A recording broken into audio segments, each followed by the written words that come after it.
같이 안고 살자 이 조그만 세상에서.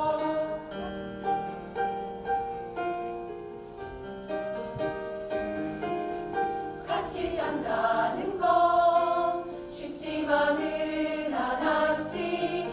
같이 살자는 건 미안했다는 나의 사과야.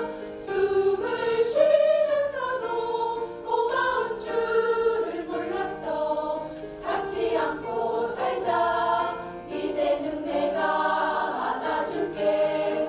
랄랄라 시간은 흘러 랄랄라 너를 잊게 하네. 랄랄라 돌이켜서라도 너와 함께 살던 그때로 돌아갈게.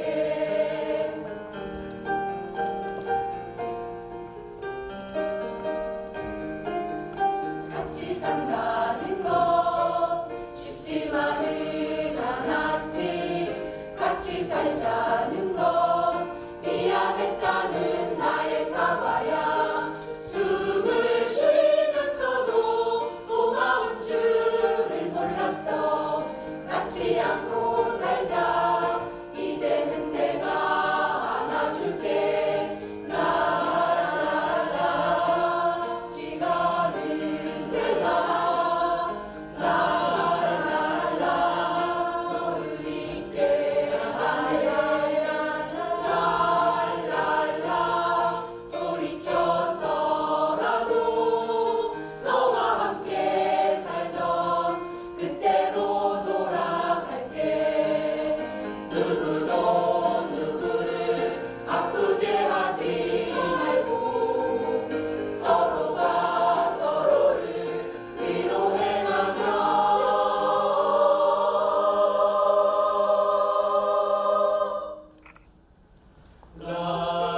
랄랄라 시간은 급하여 랄랄라 너를 놓치고 가네.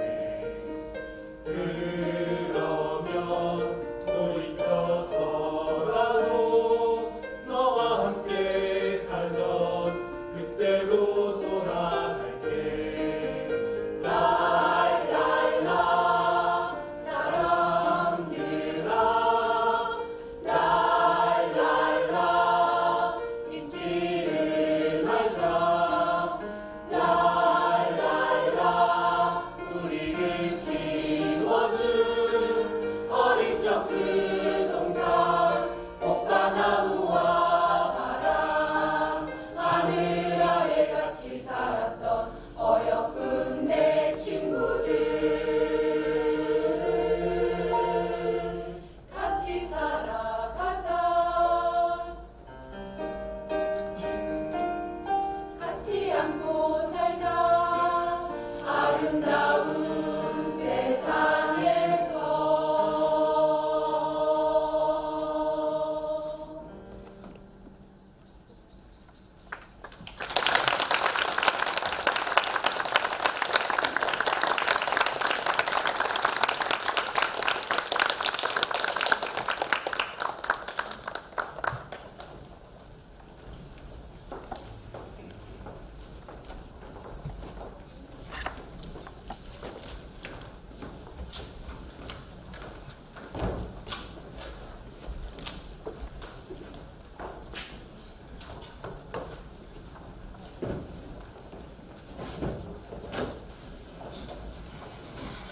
상담이었습니다. 박수 한번 보내주시죠.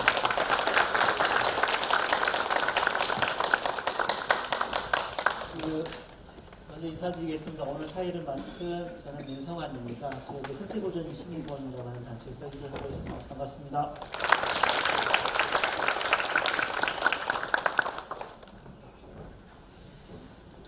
저는 우리 동네에 홍콩 합창단이 있어서 정말 좋습니다. 노래가 갖고 있는 힘이 있는 것 같아요. 두 번째 곡이 같이 살자였죠. 저는 저 노래 부를 때마다 막 눈물이 나는데요. 충혈된 거 보이지 않습니까? 예.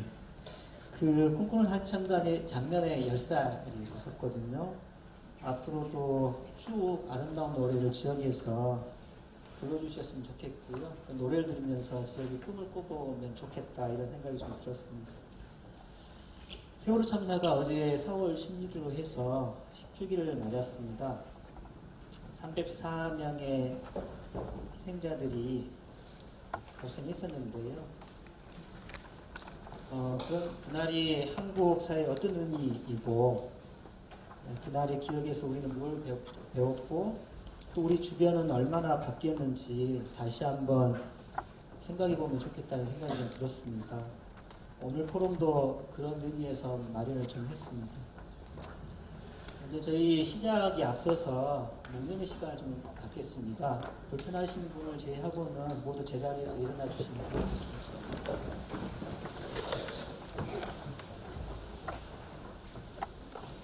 세월호 참사 희생자와 이태원 참사 희생자 그리고 노동 현장에서 일하다 목숨을 잃으신 모든 노동자들을 위해서 일동 묵념.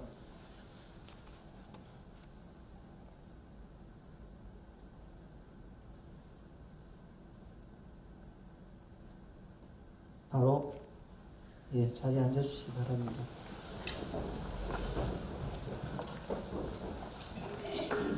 오늘 포럼을 함께 해주시기 위해서요.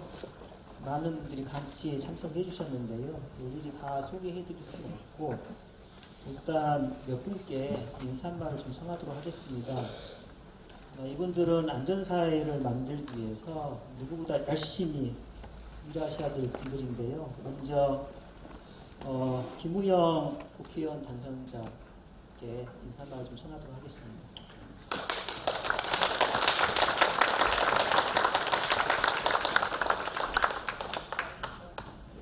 오랜만에 뵙습니다. 김우영입니다. 수속장을 제가 부총장 시절에 만들었는데 아주 요만한 자리를 함께 하기에는 참 안성맞춤인 것 같은 생각이 듭니다. 세월호 10주년 어제 부산에 다녀왔고 저도 10년 전의 일부터 그간의 시간을 반추하면서 이 자리에 왔는데 10년 동안 너무도 많은 아픔과 눈물이 있었고 사회 진통과 성숙의 과정을 거친 줄 알았는데 지금 현재 우리가 목도하고 있는 현실은 우리가 한 번도 상상하지 않은 그런 국가 권력의 탄생이랄까요? 그런 것들로 이어져 왔다.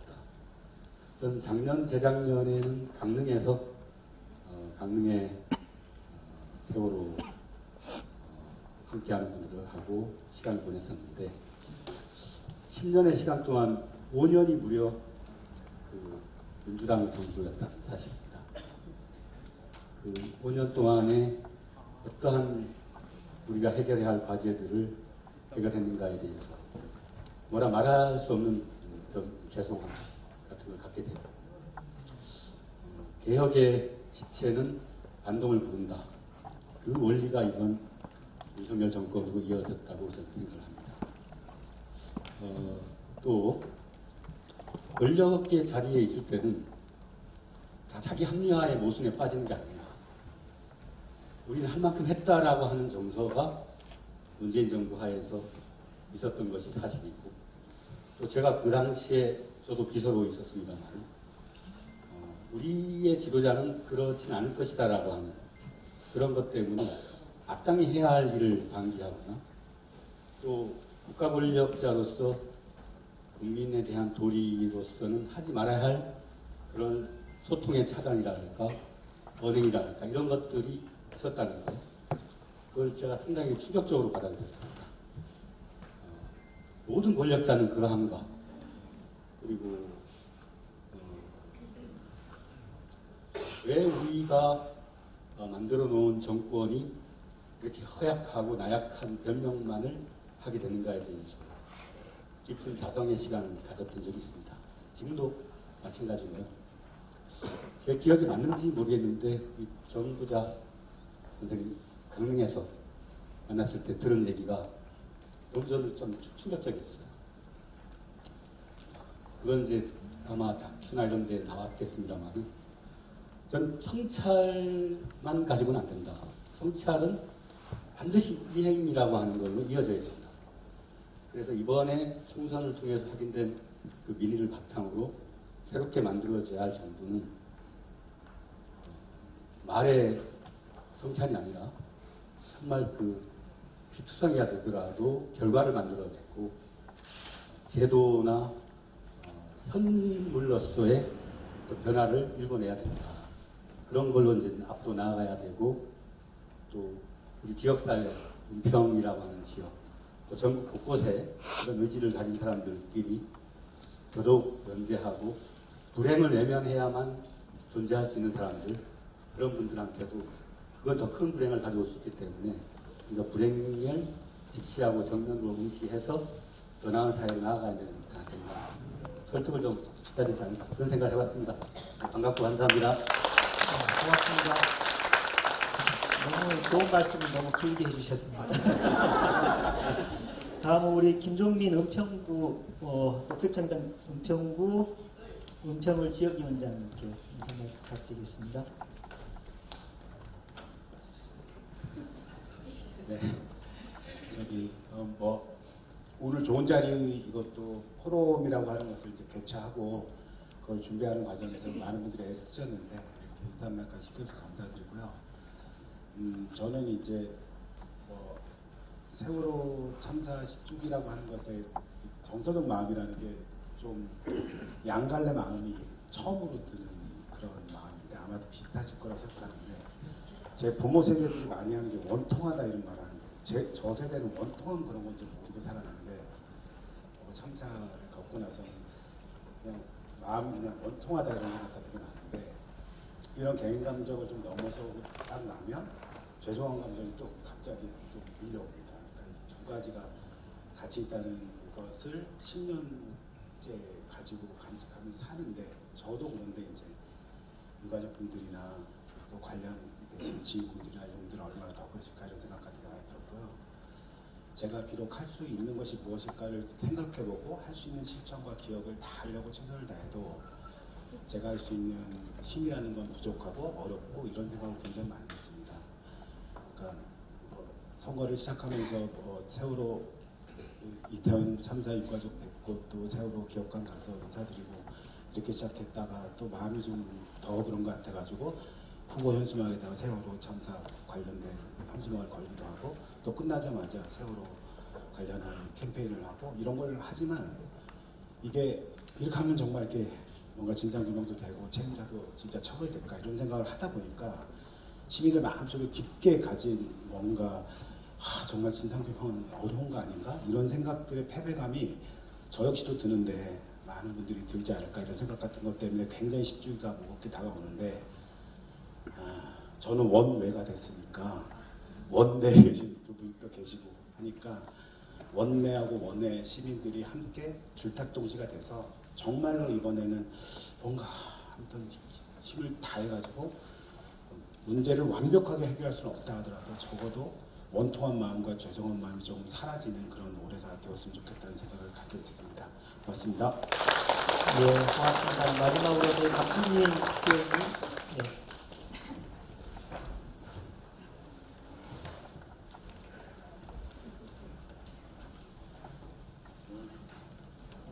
아마 조금 이따 발언할 기회가 있을 것 같고요. 그래서 짧게 말씀드리겠는데, 많이 와주셔서 감사하고, 제가 어제 이제 공개 발언할 기회가 있어서 10년 동안 제가 이제 봐왔던 가족분들 이야기를 쭉 한 적이 있어요. 그러니까 10년 동안 뭐 연극 무대도 오르시고 노래도 부르시고 강연도 하시고 책도 쓰시고 전국을 다니셨거든요. 근데 아직도 어떤 분들은 뭐 정치적이다, 심지어 뭐 돈을 위해서 그런다 이런 얘기를 하시는 분들이 계셔서 이제 그런 생각은 그만둘 때가 됐다, 그런 얘기는 그만할 때가 됐다. 진심으로 사이가 내미는 따뜻한 손에 위로를 받으셨으면 좋겠다, 가족분들이 이런 말씀을 드렸는데, 그런 상황이 올 수 있도록 더 열심히 노력하겠다는 말씀 드리겠습니다. 감사합니다. 네, 고맙습니다. 오늘 이 자리에는 서울시 의회 의원님들, 그다음에 은평구의 의원님들도 많이 참석을 해주셨는데요. 일일이 인사 말씀 청할 수는 없을 것 같고 같이 일어나셔서 인사 한번 하시면 어떨까 싶습니다. 네, 같이 일어나시고요. 네, 답변을 나눠주시죠.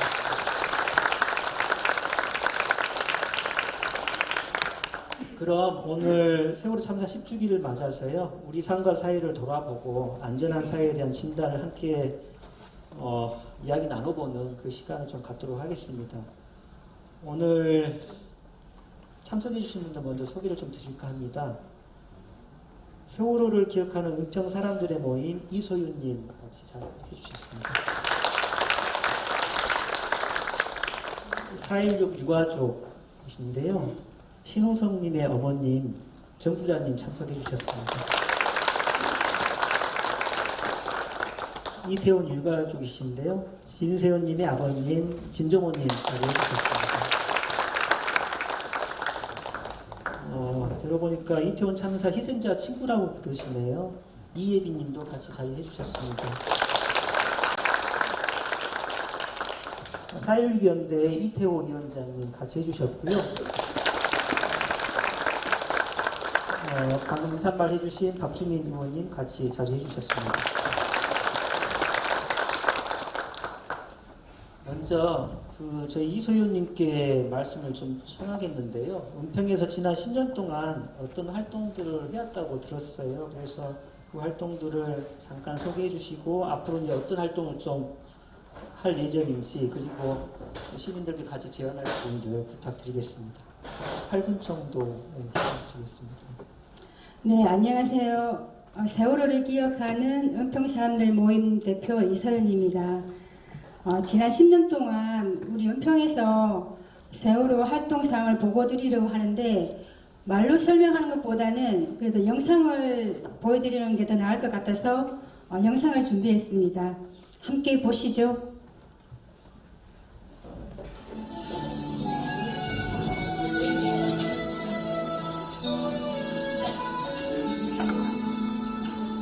잊지 않을게 잊지 않을게 절대로 잊지 않을게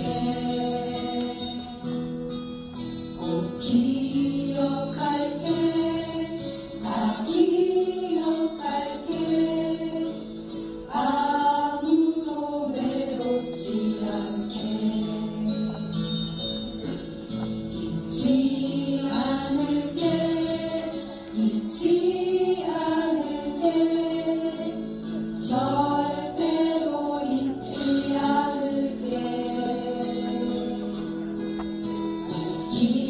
기억할게 다 기억할게 아무도 외롭지 않게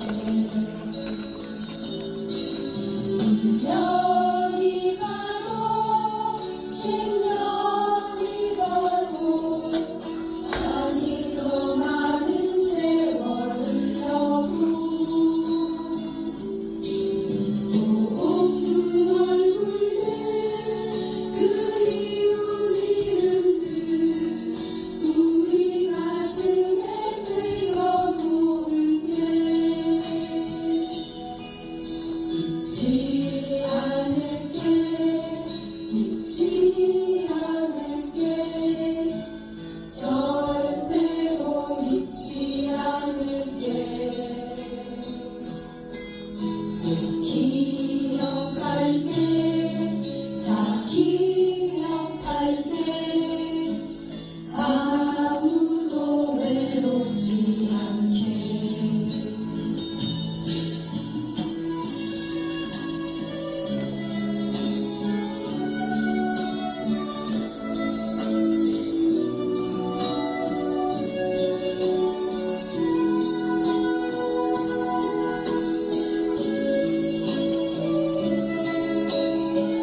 보니까 지난 10년 동안 우리가 어떤 활동들을 해왔는지 다 기억이 나시죠?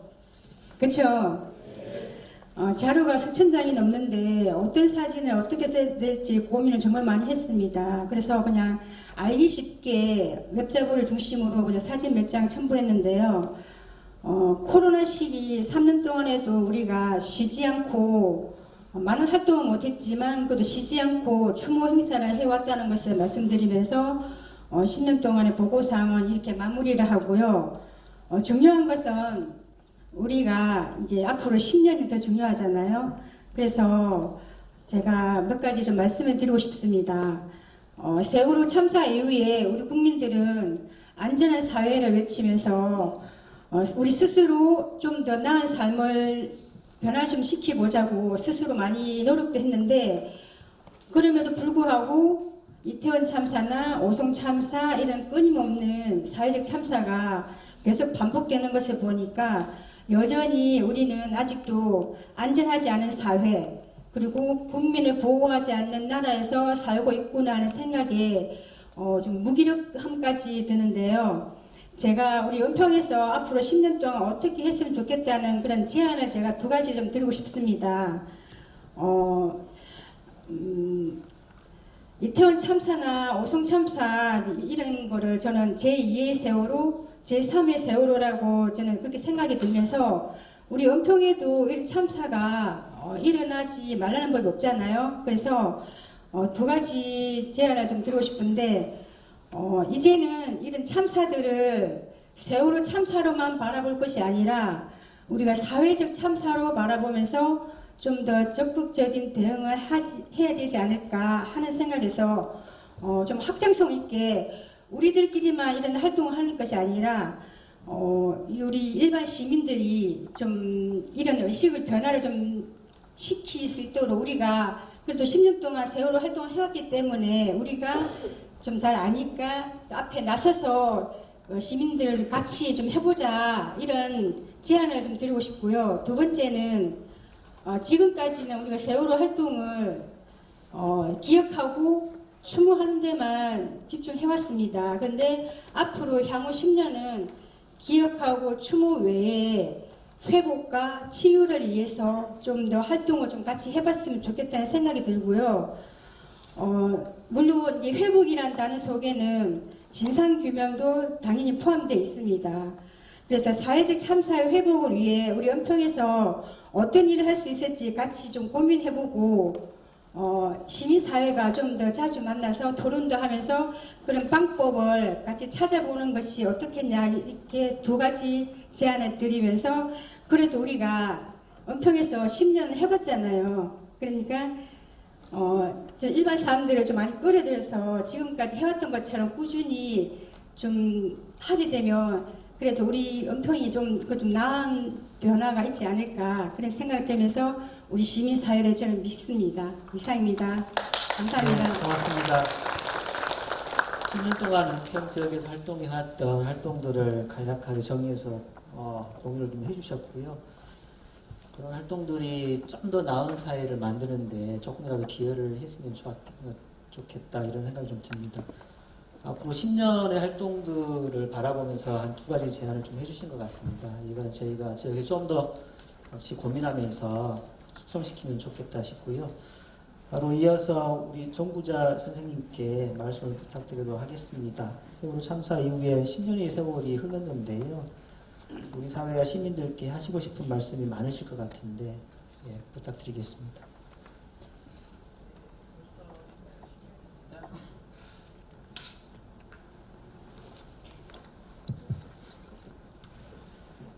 어제의 10주기 기억식을 많은 시민들과 함께 잘 마쳤습니다. 어떻게 10년이 흘러갔지 할 정도로요. 아주 그 안산의 세월호 참사의 단원고 부모님들은 아주 평범하게 살던 부모님들이었거든요. 근데 수업의 여장소로 수학여행을 떠났던 아들, 딸들이 돌아오지 못해서 그 이유를 알고 싶어서 바깥 활동들을 좀 많이 했습니다.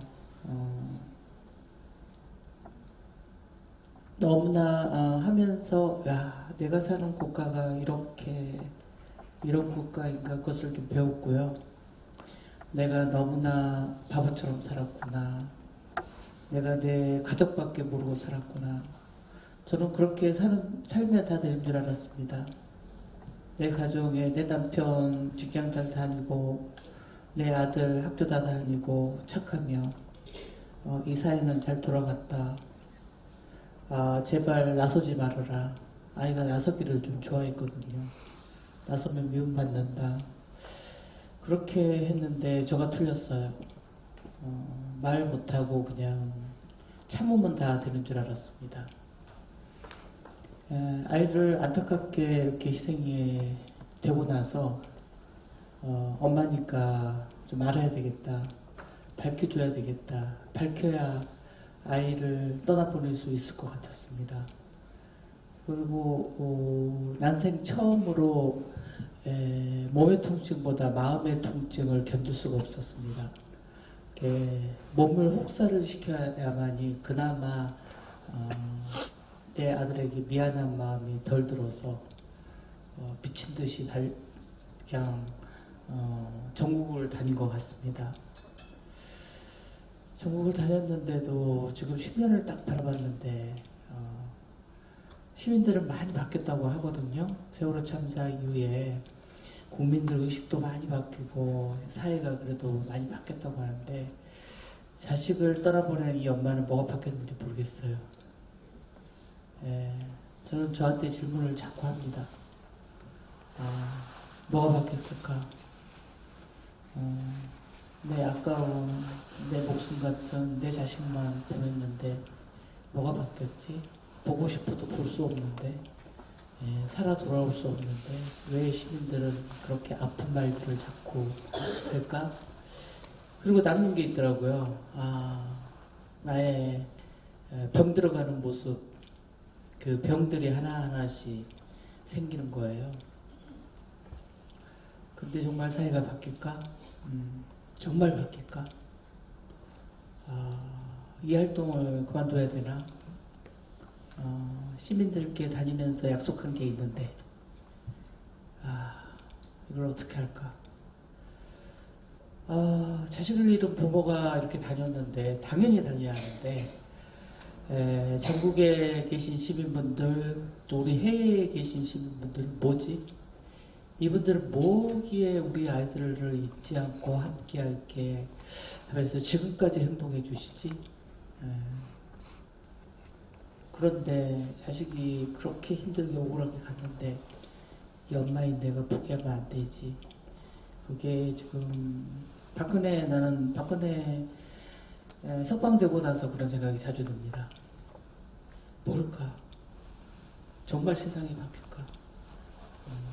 이거 자식이 이런 억울해서 이 엄마의 그냥 이건 그냥 하나의 뭔가 살기 위한 몸부림인가? 내 자식한테 미안해서 그냥 몸부림치고 있나? 그런데 막상 나를 다시 원점으로 원점으로 다시 데려가는 것은 우리 시민분들, 이분들은 우리 아이들하고 약속을 지키고 있거든요. 밝혀줄게, 기억할게, 함께할게. 이 세상이 빨리 바뀌지 않아서 그렇지. 지금까지 한결없이 함께 해주시는데 내가 다음 마음 가지면 안 되지. 그리고 그 힘입어 여기까지 왔습니다. 처음에는 자식을 보내놓고 막 미친듯이 뛰었죠. 내가 왜 이렇게 살아야 돼? 나는 내 인생은 다 파괴되고 내 자식이 왜 이렇게 돼? 난 열심히 살아서 세금 낸 것밖에 없는데 내가 안산에서 뭘 잘못했어? 내가 도둑질했어? 막 그러고 막 미친듯이 막 뛰었습니다. 이 진정을 시켜준 것도 바로 국민이었고요. 함께하는 시민분들. 이것은 국가가 해야 되는 거였어요. 304명 또는 학생들 250명이 그렇게 희생됐는데 내 자식이 왜 그렇게 갔느냐고 물어보면 그건 국가가 최선을 다해서 설득을 하고 이렇게 됐다고 그 후에 대책을 마련하고 했어야 됐어요. 근데 국가는 그것을 전혀 못했습니다. 더 자식 잃은 부모들을 사찰하고 네. 또 무엇을 더 우려먹으려고 그렇게 행동하냐. 또 하물며 함께하는 우리 시민단체들을 그랬죠. 자식 잃은 멍청한 부모들을 앞세워서 뭐 하는 거냐고 세뇌교육 그만시키라고 그랬죠. 그런 일들을 너무나 많았습니다. 네. 그러면서 내가 사는 국가가 뭘까? 나는 내 자식도 잃어버렸고 대한민국 국민으로서의 그것도 그 자격도 잊어버린 것 같았어요. 네. 그 반항심 다 죽어버렸으면 좋겠다. 나처럼 똑같이 이 고통을 겪었으면 좋겠다. 내가 왜 이런 고통을 겪어야 하나. 오히려 칼이 있으면 그 아픈 상처를 오래내고 싶었습니다. 그 정도의 이 고통을 10년이라는 세월을 흘러오면서 살게 된 게 누구일까라고 했을 때 그것은 함께 해주신 분들, 바로 앞에 계신 분들 여러분 때문이었고 내 이웃이었고 그 분들 때문에 어느 순간에 자식 잃은 부모가 안전사의 이야기를 하고 있더라고요. 내가 겪어보니까 너무 아파. 너무 아파서 미칠 것 같아. 그런데 다른 분들은 나처럼 이런 고통을 안 겪었으면 좋겠어. 이걸 알려주고 싶었어요.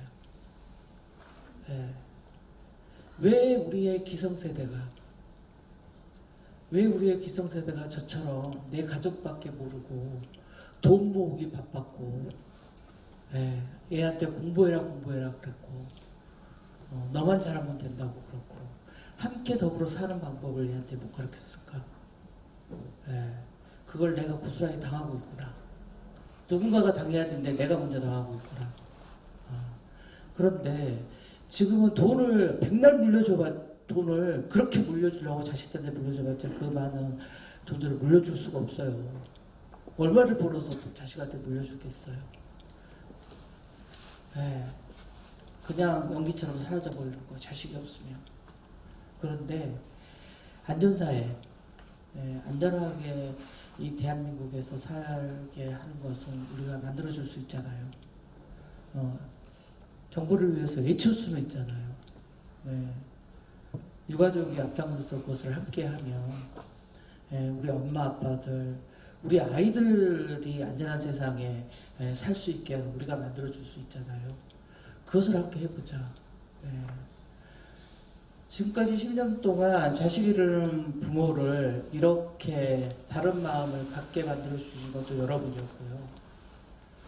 앞으로의 10년, 20년, 앞으로 10년은 우리의 미래 세대 아이들에게 안전사회를 남기고 가는 것도 이제 여러분이 해야 됩니다. 거기에는 자식을 잃은 유가족이 앞장서고 아니면 앞장서지 않아도 나란히 갈 것입니다. 제발 저는 얘기해주고 싶어요. 호성이 엄마처럼 호성이를 잃고 후회하지 마시라고. 대한민국은 안전하지 않다고. 아이가 안전하게 학교도 갈 수 있어야 되고요. 남편이 안전하게 일터에 가서 일을 할 수 있어야 돼요. 우리가 안전하게 마트에 가서 시장을 볼 수 있어야 돼요. 모두가 안전하지 않아요. 그거 이제부터는 목소리를 내주십시오. 국민의 생명을 이렇게 하찮게 생각하는 거. 세월호 유가족들은 제일 그 304명이 희생이 됐는데 생명을 너무나 하찮게 생각했어요. 그 생명들에게 진심으로 사과를 안 했어요. 진심으로 사과한 후에 이 대한민국의 발전이 전혀 없어요. 그래서 이태원 참사 일어나고 우성지하 참사 일어나고 또 현장에서 사람이 자꾸 죽고 그래도 아무 소리 없이 이렇게 살고 있는 게 이게 나라가 아니에요. 부탁드립니다. 지금은 내 아이, 내 옆에 아이, 우리들의 아이, 지키기 위해서는 함께 발벗고 나서야 되고 목소리 내야 되고 해야 되는 시대가 온 것 같습니다. 네, 함께 해주시라고 믿고 네. 또 우리 또 기억식에 또 참여해 주시고 또 지금까지 애쓰셨습니다. 감사합니다. 네. 고맙습니다. 남들은 많이 바뀌었다고 하는데 잘 모르겠더라고 하는 말씀이요. 되게 슬프게 들었습니다. 마지막에 안전사회를 정말 꼭 함께 같이 만들자라고 힘주어서 말씀해 주셨는데요. 그렇게 하실 거죠?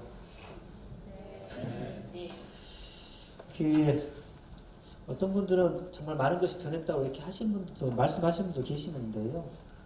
여전히 근본적인 변화는 변하지 않았다라고 하는 것을 분명하게 보여주는 게 이태원 참사가 아닐까 생각이 좀 듭니다. 다음으로는 진정호님께 말씀 좀 부탁드리겠는데요. 현재 이태원 참사 진상규명을 위한 노력 등 현 상황하고 시민들께 하시고 싶은 말씀 많으실 것 같은데 부탁드리겠습니다. 예, 천세윤 아빠친 정호라고 합니다. 제가 준비한 내용이 앞에서 다 해주신 것 같아서 어떻게 해야 될지 모르겠네요. 그리고 저는 일가족이 된 지 1년 반밖에 안 됐습니다. 10년 되신 선배님은 그냥 말씀이 나오시는데 저는 준비한 걸 좀 일단 읽어보겠습니다. 읽고 어머니 하신 말씀과 중복 안 되게 다시 한번 말씀드려보겠습니다. 세월호 참사가 발생한 지 벌써 10년이라니 믿기지 않습니다. 그날의 기억이 저에게도 선명히 남아있습니다. 사무실에서 인터넷을 보다 TV를 틀게 되었습니다. 다 구조되었다는 말에 안도했던 그 순간이 미안함으로 남아있습니다. 300명이 넘는 소중한 목숨들이 희생되었다는 사실에 가슴 아팠지만 시간이 지나면서 진상규명이 다 되었고 관련 책임자들은 다 처벌을 받았겠거니 짐작했습니다. 그렇게 8년의 시간이 지나고 이태원 참사가 발생했습니다. 세월호 가족분들은 가장 먼저 우리의 손을 향해 손을 내밀어 주신 분들입니다. 그리고 미안하다, 안전사회 만들지 못해 또 이런 참사가 발생했다. 손잡아주고 함께 울어주셨습니다. 가만히 있으라고만 하고 구조를 제대로 하지도 않았습니다. 세월호 10주기 전국 시민행진에서 이런 이야기를 들었습니다. 세월호 참사에서 살아난 사람은 있지만 구조된 사람은 없었다. 해경은 청와대에 보고할 것만 신경 썼지 기울어져가는 선체에 사투를 벌이는 학생들을 구조하지도 않았습니다. 이태원 참사도 세월호 참사 때와 너무나 닮았습니다. 막을 수 있는 참사였습니다. 대규모 인파가 예상되어 있음에도 해마다 해오던 교통통제도 없었고 안전관리도 미흡했습니다. 오후 3시 34분 압사할 것 같다는 신고가 접수되었지만 경찰은 거짓으로 기록했을 뿐 신고에 대응하지 않았습니다. 참사 후에도 교통통제는 없었고 소방인력과 구급차는 허둥지둥 거릴 뿐이었습니다. 이게 제가 준비한 내용이고요. 저희들은 참사가 발생하고 초창기 때 용산을 향했습니다. 용산에 매일 가서 기자회견도 하고 집회도 하고 대통령께 만나달라, 우리 이야기 좀 들어달라 호소를 했습니다. 전혀 반응이 없었고요. 그 다음에는 국힘 당사 앞으로 갔습니다. 한 2주 동안 매일 10km 이상씩 걸어서 국힘 앞에 가서 우리 한번 만나달라 호소를 한 2주 정도 한 것 같고요. 그 다음에는 국힘 앞에서 노숙을 했습니다. 그것도 한 2주 정도 한 것 같은데 전혀 응답이 없더라고요. 그 다음엔 저희들이 민주당한테 부탁을 해서 특별법을 제정해달라, 뭐 국힘이랑 협상도 해달라 그런 식으로 진행을 하면서 3보 1배를 했고 오체투지를 했습니다. 그러면서 특별법이 국회를 통과했고요. 그리고 나서 1월 30일 날 대통령이 거부권을 행사하고 그게 아직 이제 국회에 계류되어 있는 상태. 그게 저희들이 그 이후의 상황이고요. 저도 아까 어머니 말씀 드리면 좀 비슷한 말씀을 드려볼게요. 저희 세연이는 11월 1일자에 세상을 뜨게 됐습니다. 참사가 발생되고 병원으로 실려왔어요. 저 의식을 찾았었고요. 의식을 찾고서 저희들은 대화도 가능했습니다. 근데 많은 안에 상처가 있다 보니까 수술을 4번 정도 하게 됐어요. 그때 이제 세연이 언니가, 세민이가 SNS에 올렸습니다. 우리 세민이가 이런 상황이고 이태원에서 사고를 당했고 뭐 수혈을 지금 수혈을 정말 많이 받고 있다. 어려운 상황이다. 지정 헌혈을 부탁한다라는 얘기했을 때 그 SNS를 올리고 5분 만에 병원에서 저희를 쫓아왔더라고요. 병원 업무가 마비됐다고 너무 많은 분들이 병원에 전화주시고 있다. 그래서 연락처를 좀 바꿔주면 안 되겠냐. 그 정도로 많은 연락이 왔다. 그리고 세연이가 떠나고 알게 된 건데 지정 헌혈만 200분이 넘는 분들이 해주셨더라고요. 근데 세연이는 그 피를 쓰지는 못했고요. 그런 식으로 국가가 없어서 일어난 참사에 국민들은 있었습니다. 그리고 저희들이 49제쯤에서 녹사평에다 분향소를 만들었는데 그때도 시민분들이 모여서 시민대책위가 만들어져서 저희들이 처음 모일 수 있었고요. 녹사평에서 만들어서 그분들이랑 대화를 시작하고 유가족이 만나기 시작하면서 저희 가족들도 밥을 먹을 수 있었어요. 그분들이랑 대화를 시작하다 보니까 같은 입장, 같은 생각하시는 분들이 있구나. 그리고 거길 매일 지켜주시고 저희들 갈 때마다 커피 타주시고 힘내라 응원해주신 시민분들, 그분들이 계셔서 저희들이 밥을 먹기 시작했고요. 그리고 저희들 집회 때마다 그 악다구리 쓰는 유튜버들이 좀 많습니다. 저희들이 이렇게 했는데 뭐 저한테 지금까지도 가장 아픈 말이 귀진 사람들 같고 왜 그러느냐, 그런 소리를 저희들 직접 몸으로 다 듣고 했었습니다.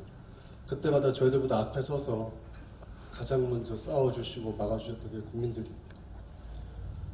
그리고 저희들이 행진만 거의 2달 넘게 매일 한 것 같은데요.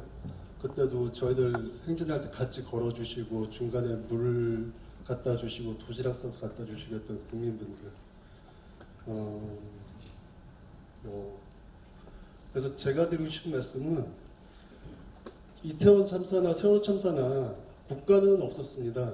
근데 국민들이 계셨고요. 그 국민들 때문에 저희 유가족들이 살 수가 있었습니다. 그래서 앞에서 어머니가 하신 것처럼 저희 이태원 참사 유가족들도 정말 참사 없는 세상을 만들자. 첫 번째는 아이들 명예회복해주고, 이런 참사가 일어났을 때 세월호 참사 유가족들이 저희들한테 찾아와서 미안하다, 우리가 제대로 못 싸워서 이런 일도 생겼다, 미안하다. 그 모습을 저희들이 오송참사 유가족들을 만나면서 그 똑같은 행동을 하고 있더라고요. 다시는 이런 말을 나오면 안 되겠다. 다시는 이런 게 이루어지면 안 되겠다. 오송참사 때, 이태원 참사 때만큼 아프더라고요, 저도. 제가 왜 아팠는지 모르겠어요. 정말 아프더라고요. 힘들고 뉴스도 못 보겠더라고요. 그분들 찾아가서 만나 뵙고 위로해드리고 하면서도 너무 힘들더라고요. 그래서 저희들은 이태원 참사 유가족들은 지금 세월호 참사 유가족처럼 진짜 안전한 사회를 좀 만들자. 안전한 사회로, 대한민국이 안전한 나라다라는 만들자. 그래야만이 우리가 안 아프다. 그 생각을 하고 그렇게 행동을 하려고 하고 있습니다. 그리고 아직도 많이 하고 있는 내용이고요. 저희들이 4월 10일 총선에 대비해서 진실버스를 운영했습니다. 그래서 전국을 행진하면서 진실에 투표해달라는 말을 좀 많이 했습니다. 그래서 어쨌든 총선 결과가 좋게 나오는데 저희들이 한몫을 한 것 같아서 참 좋고요. 오늘 민주당 의원님분들이 계신 것 같아서 이런 말씀을 좀 드리고 싶은데, 민주당에서 이번에 선거 캐치프레이즈가 이체혁명주였습니다. 맨 앞에 이태원 참사를 넣어주셨어요. 뭐 감사한 마음이 있는데 22대가 어쨌든 열리게 되면 맨 앞에도 캐치프레이즈 이체혁명주의 이태원 참사 특별법을 좀 잘 처리가 될 수 있도록 많이 도와주셨으면 좋겠고, 제 얘기의 처음과 끝은 여기 계신 분들 그리고 국민들 때문에 저희들이 살 수 있었던 것처럼 좀 더 노력해서 저희들도 열심히 싸울 테니까 저희들 좀만 도와주시면 정말 안전한 대한민국, 참사가 없는 대한민국 만들 수 있지 않을까. 책임자 처벌받고 잘못된 원인을 찾고 그래야만이 더 이상 그런 참사가 일어나지 않을까. 그 생각으로 저희들 갈 테니까 좀만 더 지켜봐 주시고 도와주십시오. 감사합니다. 네, 고맙습니다. 네, 마지막에 묵직한 제안을 좀 해주셨는데요. 같이 해주시길 역시 부탁드립니다.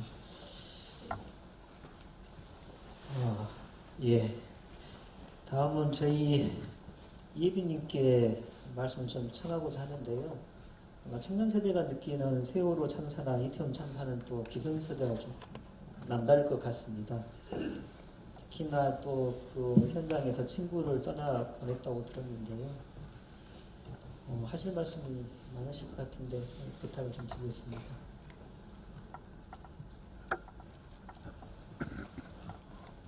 안녕하세요. 저는 20대 입장에서 청년을 대표하여 이야기를 해보고자 합니다.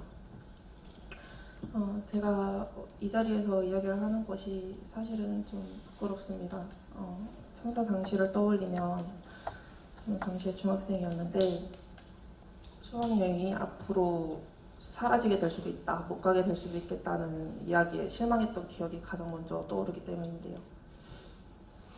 시간이 흘러서 18살이 되었고 250명의 단원고 학생들과 동갑이 되었을 때는 미안했고 또 마음이 아팠습니다. 시간이 더 흘러서 20살 성인이 되어서야 그 아이들이 얼마나 꽃같은 소중한 나이에 이 세상을 떠났어야만 했는지 알았습니다. 이렇게 시간은 속절없이 흘러 어느덧 10년이라는 시간이 흘렀습니다. 참사 당시 중학생이었던 저는 18살도 20살도 훌쩍 지나 대학을 졸업한 성인이 되었습니다. 그런데 304명 희생자분들의 시간은 10년 전 2014년에 멈춰 있습니다. 유가족분들의 시간도 마찬가지일 것입니다. 10년이면 강산도 변한다던데 멈춰버린 시간은 언제 다시 흐를 수 있을까요? 사고는 발생하기 전에 막아야 하는 것입니다. 그럼에도 이미 벌어졌다면 사후 대책 마련과 충분한 소통이 다시는 이런 비극이 발생하는 걸 막아줄 최소한의 대응이라고 생각합니다. 사고 당시 피해자 대다수를 구했다는 오보 보도 후 책임 전가, 구조 방기, 진실 은폐, 증거 은폐 및 조작, 이것들을 우린 사후 대책이라고 하지 않습니다. 슬퍼하게도 잠시 국민은 분노하였고 일어나서는 안 되는, 어쩌면 막을 수도 있었던 이 사고가 어떻게 일어나게 되었는지, 사고의 원인이 무엇이었는지 알고 싶어 하였습니다. 그렇다면 정부는 유가족과 생존자를 비롯한 국민의 목소리를 듣고 답을 내주어야 합니다. 그렇게 하여 이미 벌어진 사고에 대해 다시는 이런 비극이 되풀이되지 않도록 해야 하는 것입니다. 세월호 참사 이후 정부 안에 재난 대응을 총괄하는 컨트롤 타워가 들어선 걸로 알고 있습니다. 하지만 세월호 참사 이후 10년, 사고는 또다시 되풀이되었고 이어졌습니다. 지난 2022년 서울 한복판에서 벌어진 이태원 참사는 우리 사회가 여전히 안전 사각지대에 놓여 있음을 드러낸 인재였습니다. 인파 속에 파묻힌 시민들의 신고가 빗발쳤지만 정부는 위기 앞에 무능했고 무기력했습니다.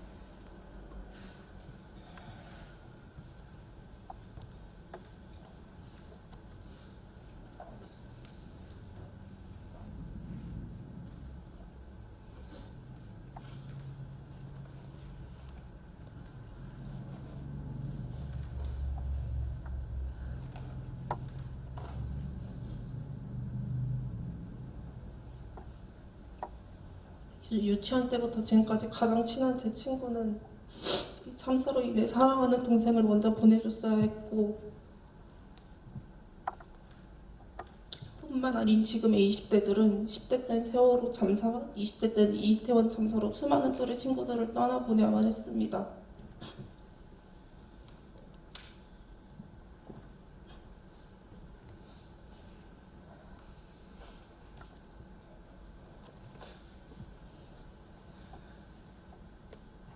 부실 대응이 화를 키우는 일도 되풀이되었습니다.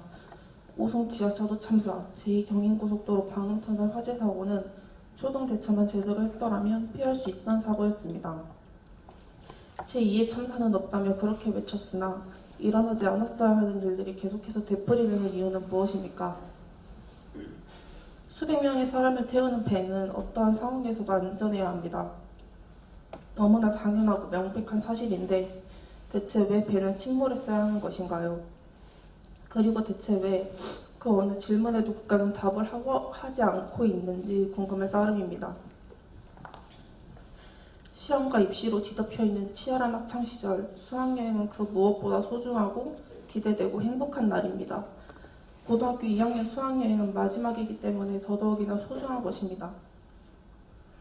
행복만 했어야 할 그날, 행복하게 돌아왔어야만 하는 그날, 그날이 마지막이라고 누가 예상이나 했었을까요? 세월호 사주기를 추모하며 연신내 물빛공원에서 청소년 촛불 추모 집회를 기획 및 진행하고 직접 참여했었던 기억이 떠오릅니다. 돌이켜 생각해보면 당시에만 해도 잊지 않겠습니다, 기억하겠습니다 라는 구호의 명확한 뜻을 몰랐던 것 같습니다. 그저 희생자분들을 추모하는 마음으로 집회를 진행했는데 우리가 국민이 잊지 않아야 이 기나긴 싸움이 비로소 끝이 날 것 같습니다. 희생자와 유가족분들의 비통한 마음을 모두 헤아릴 수는 없겠지만 우리가 최소한 할 수 있는 일은 그들에게 손가락질하는 것이 아니라 추모 현수막을 훼손시키는 것이 아니라 잊지 않고 그들을 지지하는 것뿐이겠지요. 저의 자그마한 움직임으로 조금이나마 편안하시길, 희생자와 유가족에게 추운 날은 끝나고 따뜻한 봄날이 오길 진심으로 바랍니다. 잊지 않겠습니다. 기억하겠습니다. 감사합니다.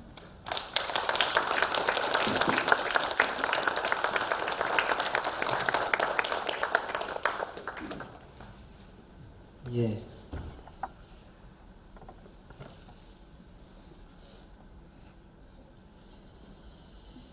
세월호 참사와 이태원 참사는 저희에게 많은 과제를 던져준 것 같습니다. 특히 세월호 참사의 경우에는 진상조사 과정과 그 경험도 우리에게 던져주는 메시지가 굉장히 많은 것 같은데요.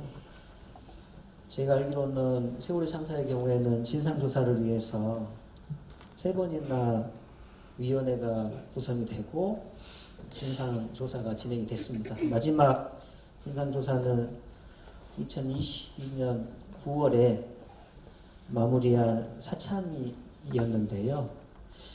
이런 여러 노력에도 불구하고 여전히 밝혀진 것과 밝히지 못한 것들이 많이 있는 것 같습니다. 이와 관련해서 저희 이태호 위원장님께 말씀을 좀 청하도록 하겠습니다. 예, 이 진상규명이 얼마나 됐느냐, 사실 한마디로 설명하기 쉽지 않아서 일단 저희가 책 광고를 좀 하겠습니다. 저희가 10주기를 맞아서 어떻게 무엇은 밝혀졌고 무엇은 아직 밝혀지지 못했는가, 누구는 처벌되고 누구는 처벌되지 않았는가, 그리고 지금까지 밝혀진 것의 의미는 뭔가, 앞으로 가야 할 길은 뭔가에 대해서 비교적 알기 쉽게 쓰려고 썼습니다. 이걸 참조해 주시고요. 데스크에도 있고 PDF로도 보실 수 있습니다. 4.16연대 사이트를 참조해 주시고요. 이런 얘기부터 시작할까 합니다. 어떤 참사가 일어났을 때 바로 그 자리에 누가 독립적이고 좀 객관적인 눈을 가진 사람이 있다면 진실을 찾아내기는 쉬울 수 있는데, 그것도 참사는 현장에서만 일어나는 게 아니라 굉장히 많은 체계 속에서 일어나기 때문에 진실을 다 밝히기는 그래도 어렵습니다. 근데 진실을 찾고 싶다라고 우리가 막 외치고 나서 정부가 1년 또는 2년 동안 그것을 체계적으로 감추려고 해가지고 공권력을 다 동원한 다음에 진실을 찾아 나선다면 그건 쉽지 않을 겁니다. 근데 10년 동안 그래서 이제 정부가 자기들끼리 감사원 조사도 하고 자기들끼리 수사도 하고, 그 수사에서는 해경은 문제 삼지 말고 해운 회사만 문제 삼아라 라는 수사 지침이 있었고, 선원들하고는 보이지도 않고 CCTV도 없는 곳에서 말을 맞춘 정황이 있고, 대통령을 조사하겠다고 했더니 위원회를 해체해버리고 국정감사도 중단해버리고, 그리고 1, 2년 뒤에 조사를 시작했을 때 무엇이 밝혀질 수 있느냐 하는 문제와 관련된 거다. 또 하나는 그래서 10년 동안 해보니까 뭐 검사들이 수사한 것 말고 조사 결과가 더 밝히는 게 아주 많지는 않네. 이태원 참사 가족들 그거 왜 하려고 그래? 우리가 수사해 줄게. 어차피 세월호 특조위나 새참위도 검사가 수사한 거 말고 아주 더 밝혀낸 것도 없어. 그렇게 예산 드릴 필요가 있어? 세상은 좀 달라졌으니까 검사들도 좀 더 열심히 할 거야. 그러니까 특조위 같은 거 하지 말자. 이게 지금 이태원 참사 가족들이 듣고 있는 얘기입니다. 그런데 밝혀진 게 없느냐? 또 그것도 아닙니다. 일단 첫째 특조위는 만들어지자마자 대통령이 왜 이 중대한 재난참사에 지휘권을 행사하지 못했느냐, 지휘를 하지 않았느냐, 국가안보실이라고 하는 재난 컨트롤타워가 있었는데 왜 아무 일도 안 했느냐라고 해서 조사를 하려고 그러니까 이걸 재난을 정치화시킨 거다라는 얘기가 그때부터 나온 거죠. 그래서 특조위를 강제적으로 사실상 예산도 자르고 인력도 보내지 않고 그리고 정부가 협조하지 않아서 보낸 8개월을 조사기간이다라고 쳐가지고 이제 막 조사를 시작한 특조위를 해산을 시켜버렸어요. 그래서 저희가 했던 거는 아시다시피 촛불 집회 한 거죠. 그래서 진실을 밝히지 못하고 형사적 책임을 묻지 못했지만 저희가 정치적 책임을 물었습니다. 탄핵도 했고요. 그 다음에 이것에 국가 책임이 있다는 거에 대해서도 저희가 재판으로 가서 결국은 가족들이 보상 필요 없다. 우리는 진실을 밝히고 국가로부터 배상을 받겠다. 라고 했는데 최종적으로 대법원이 이 참사에 대해서는 국가의 책임이 있다. 해서 국가가 배상해야 된다. 라고 해서 적어도 민사적으로는 국가의 책임을 대법원이 인정했습니다. 사실 정치적으로는요, 국회에서 통과된 탄핵안에도요, 여당까지 동의해서 국민을 구하지 않은 책임이 대통령에게 있다. 그래서 박근혜 대통령 탄핵 사유에 세월호 참사에서 국민을 구하지 않은 책임이 여야가 합의해서 채택됐습니다. 근데 헌법재판소로 가니까 이거는 뭐 정치적으로는 어떤 의미가 있겠지만 헌법을 구체적으로 위반한 것으로 이것을 증거가 너무 부족하다 해가지고 인용이 되지는 않았어요. 그래서 가족들이 너무 슬퍼했습니다. 세월호 참사 때문에 많은 사람들이 사실은 그때 촛불을 들기도 했었는데 왜 탄핵에는 국민을 구하지 않은 국가의 책임이 구체적으로 인용될 수 없느냐 하는 문제를 제기하게 되었습니다. 그리고 나서 이제 문재인 정부, 아까 김영 의원께서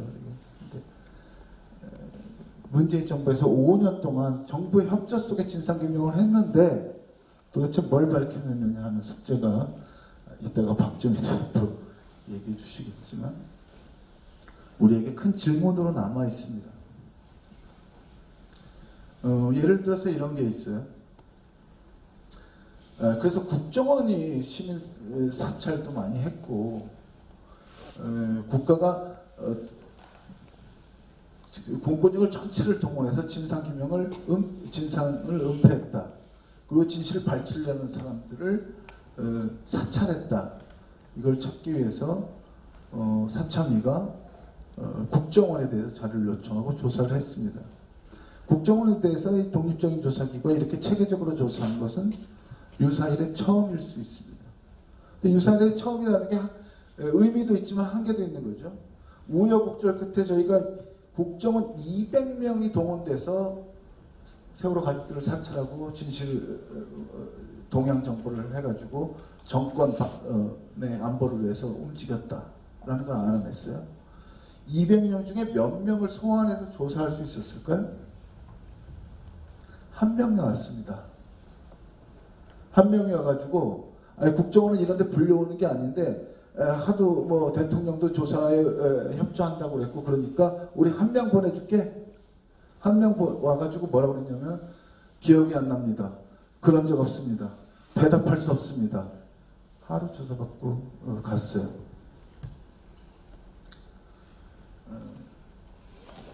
뭐 그 과정에서 또 뭐 자료를 열람하려고 그러니까 목록도 보여줄 수 없다고 해서 3개월간 싸우고 그것도 안 돼서 세월호 가족들이 청와대 앞에 가서 또 2차 농성하고 3차 농성해가지고 열람할 수 있게 하겠다. 근데 열람을 해가지고 복사해 가겠다 그러니까 복사도 하지 마라. 열람만 할 수 있다. 메모만 해가는 거 허용해 줄게 하는 과정으로 한 땀 한 땀 진실을 파헤쳤습니다. 그 과정에서 진실을 은폐하기 위해서 관계기관 대책회의가 열렸고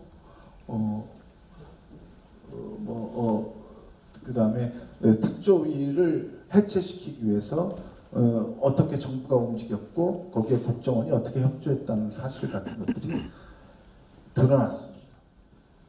또 밝혀진 게 뭐냐면은 어쨌든 침몰 원인부터 해가지고 해경 문제까지 수사가 다 끝났으니까 사실 조사받을 필요도 없다. 왜냐? 나는 법원 가서 다 진술했어. 그리고 나 법원에서 지금 재판받고 있기 때문에 재판에 불리한 발언을 안 할 권리가 있으니까 사참위 가서 나 조사받을 이유가 없어. 이런 사람들이 대다수였는데 어쨌든 찾아내가지고 세월호에서 바다에 빠진 사람, 구조받은 사람이 아니죠. 임모모 군을 건져 올렸는데 사망 확인도 안 하고 그렇지만 이송도 안 하고 그냥 배로 옮겨가지고 나중에 결과적으로 사망한 것이 드러났다.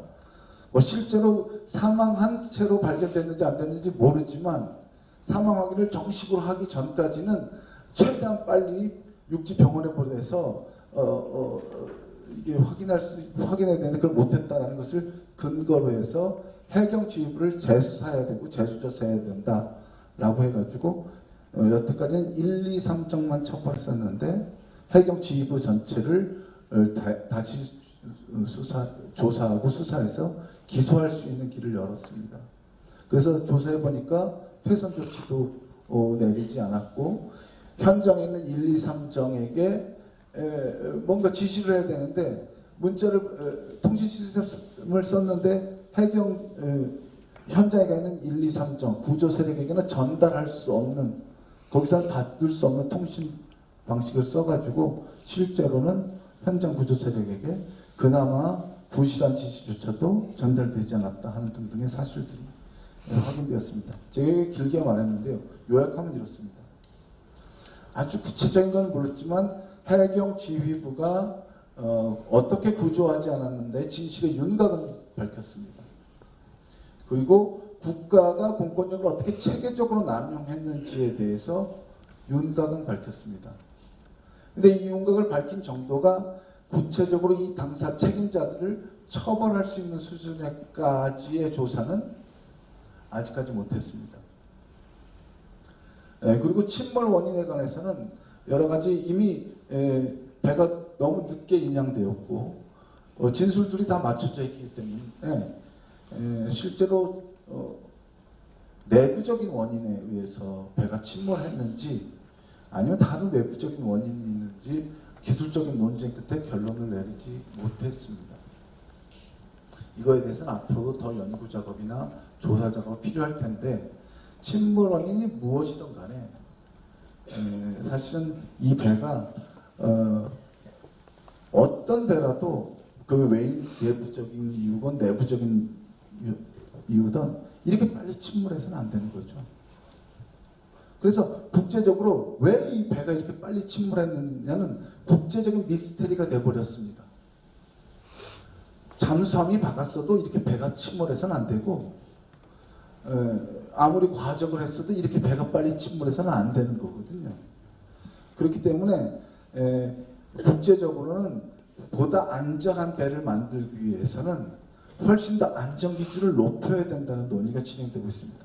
적어도 세월호 참사는 국제적으로 보다 안전한 배를 만드는 거에 대해서 세계적인 논쟁을 불러일으켰고 그에 대한 기준들이 높아지고 있는 상황에 있다. 이런 과정에서 우리가 어떤 진전을 이뤘다 이렇게 말씀드리고 있습니다. 그렇지만 가족들 입장에서는요. 가장 알고 싶은 것을 여전히 모르는 거죠. 왜 배가 이렇게 침몰했느냐 하는 문제 같은 경우는 영원히 진실로 남아있고 또 우리의 진실을 막기 위해서요. 대통령의 기록물을 30년간 봉인해놨어요. 그래서 조사를 한다고 했지만 당일날 대통령실에서 뭐가 있는지에 대해서 대부분의 자료는 아직 우리가 볼 수 없습니다. 그리고 진실규명을 막기 위해서 경찰과 국정원이 그렇게 많은 정보를 수집했는데요. 특히 국정원은 경찰들이 수집한 정보를 가지고 보고서를 썼습니다. 대부분 국정원 보고서는 이른바 정보경찰이라고 하는 사람들이 수집한 정보로 만들었는데요. 그 정보는 다 폐기됐다고 공개하지 않고 있습니다. 그리고 그래서 사참위가 찾아낸 자료 중에 정부자 씨에 대해서 사찰한 자료가 있어요.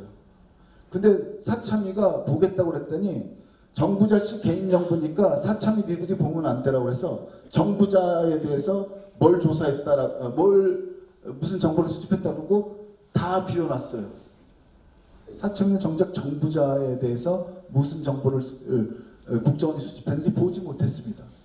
하지만 정부자를 사찰했다는 증거를 잡은 거죠. 그래서 정부자가 정보공개처럼 뭐 했습니다. 야, 개인정보라고 그래서 정보공개를 사참에 안 했다며?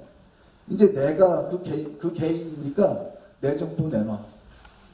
지금 우리가 하고 있는 진상규명운동이 이겁니다. 너무 길어져서 죄송합니다. 이 진상규명이 좀 복잡해서 그렇습니다. 근데 국정원이 10주기를 앞둔 하루 전에 답을 줬습니다. 미안한데 그런 정보는 없다. 너무 이상하지 않아요? 개인정보가 있기 때문에 그 개인정보를 가리고 자료를 사참해줘서 사참위가 조사를 다 못했는데 그 미진한 것을 우리가 하려고 했더니 그런 개인정보는 없대요. 물론 따지고 들어가면 그 정보가 없어서가 아니라 니네가 우리가 줘야 될 정보를 구체적으로 말하지 않았기 때문에 그런 정보 없다고 말한 거다라고 국정원 또 발뺌할 거예요. 근데 그럴 수밖에 없는 게 사참위가 사본을 가져온 게 아니지 않습니까? 열람을 해왔기 때문에 우리가 구체적인 정보를 어떻게 특정할지에 대해서 아직은 말하고 있지 않을 뿐이에요. 말이 길어졌습니다만은 제가 말씀드리는 것은요. 광주에 대해서 우리는 진상을 모른다라고 얘기하지 않죠.